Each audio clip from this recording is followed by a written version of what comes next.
सम्पूर्ण साथीहरूलाई नमस्कार। म आज हाम्रो पुरानो पुर्ख्यौली जमिन जो चाहिँ वर्षौँदेखिबाट बाँझो थियो अनि मिचा झार बनमाराहरू सोत्तरहरूको लागेको थियो, त्यो झारमा त्यो खेतमा आएको छु। हामीले यहाँ विगत 5-7 वर्ष अगाडि यो खेतमा हामीले अलैँची लगाएको थियौँ। 2-3 वर्ष राम्रो उत्पादन दियो त्यो अलैँचीले। त्यस पछाडि जङ्गलमा आगा लागेको कारण अनि रातो कमिला सिँचाइ पुगेन, रातो कमिला लाएर अलैँचीका बेर्नाहरू सबै मरे। र आज हामी पुनः त्यही जमिनमा नयाँ अलैँचीका बेर्नाहरू रोप्नको लागि उपस्थित भएका छौँ। हामीसँग लगभग यहाँ 500,000वटा बिरुवाहरू अड्ने जमिन छ, बाँझो जमिन। त्यो बाँझो जमिनमा त्यसै मिचा झारहरू पलाएर खेर जानुभन्दा अलैँचीका बेर्नाहरू रोपेर आम्दानी लिन सकिन्छ कि भन्ने हिसाबले हामीले आज अलैँचीका बिरुवा रोप्न आइराखेका छौँ।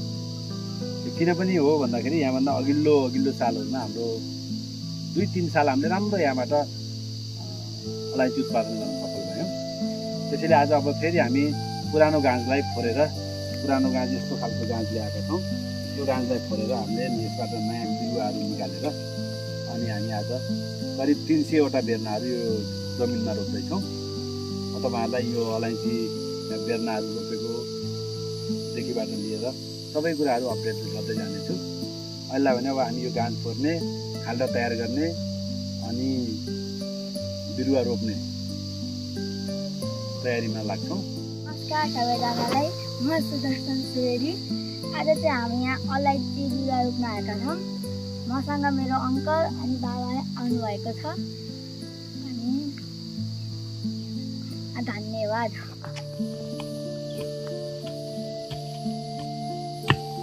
खाल्डा तयार गर्दैछौँ साथीहरू हामी। यो खाल्डा तयार गरिसकेपछि हामी यही मलको रूपमा यिनै पातहरू, उत्तिसका पातहरू छन् यहाँ, यिनै उत्तिसका पातहरू, कुहिएका पातहरूलाई मलको रूपमा प्रयोग गर्छौँ। पछाडि गोड्ने बेलामा हामी फेरि यिनै पातहरूको मललाई चाहिँ राखेर एउटा गोड्ने अनि सिँचाइ पानी लगाउने काम गर्छौँ। अहिले हामी नर्मली सामान्य खाल्डाहरू खनेर यसलाई रोप्ने काम मात्रै गर्छौँ आज हामी। माटोमा भएका ढुङ्गा तर्काएर अनि खाल्डो खनिसकेपछि पनि केही माटो चाहिँ यही यो जराहरू जानको लागि माटो छोडेर हामी खाल्डो तयार गर्छौँ। अनि पानी नजम्ने गरेर यो खाल्डामा पानी नजम्ने गरेर अलिकति उच्चा अग्लो बनाएर हामी बेर्ना रोप्ने गर्छौँ। त्यसरी मैले खाल्डो तयार गरिसकेँ, बेर्ना राखिसकेँ। अब यो बेर्नालाई मैले ढाक्ने काम गरिराखेको छु। र अलैँचीको बिरुवाहरू रोप्दाखेरि मेरो अनुभवमा, मैले गरेको अनुभवमा यिनीहरूको जरा चाहिँ माथि उत्रने अनि गाँज माथि उत्रिएर छिटो मर्ने समस्या देखिएको छ। त्यस कारण अलिकति यिनीहरूलाई उकेर लगाए जस्तो गरेर अग्लो बनाएर छोडिदियो भने सायद जरा उत्रिन पाउँदैन। त्यसरी रोप्छौँ। अघिल्लो पटक पनि हामी यसरी नै रोपेको हो। हेरौँ बिरुवाहरू कस्तो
यो चाहिँ हाम्रो पुरानो अलैँची बारी हो जुन चाहिँ डडेलोबाट जोगिया थियो।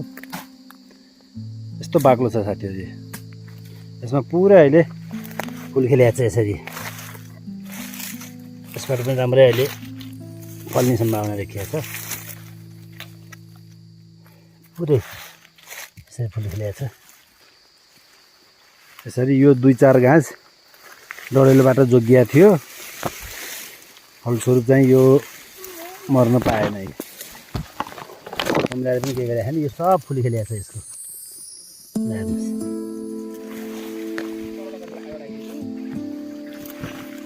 यो घाँस पनि राम्रो भएको छ। यसलाई जोड्न पर्ने, अहिले फुल खेलेको हुनाले अब हामीले यसलाई अहिले जोडिदिँदा राम्रो फुल खेलेको छ चारैतिर।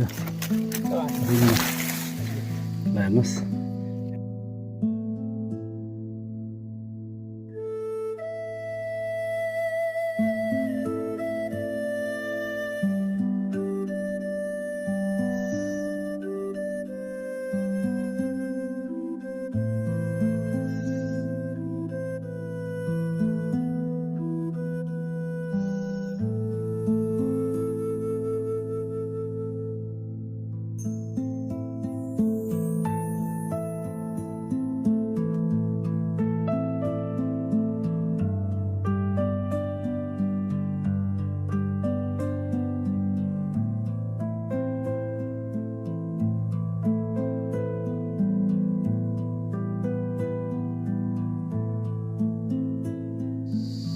फाइनल्ली साथीहरू लगभग अहिलेसम्म 200वटा जति बेर्ना साथीहरू माथि तल झन् माथिल्लोमा पनि छ। लगभग यसरी बेर्नाहरू सारियो, लगभग 200 जति बेर्ना सारिएको छ। माथि पनि सारिएको छ।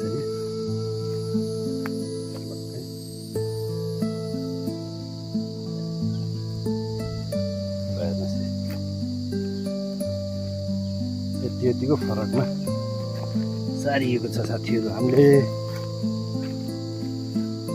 तल पनि सारिएको छ।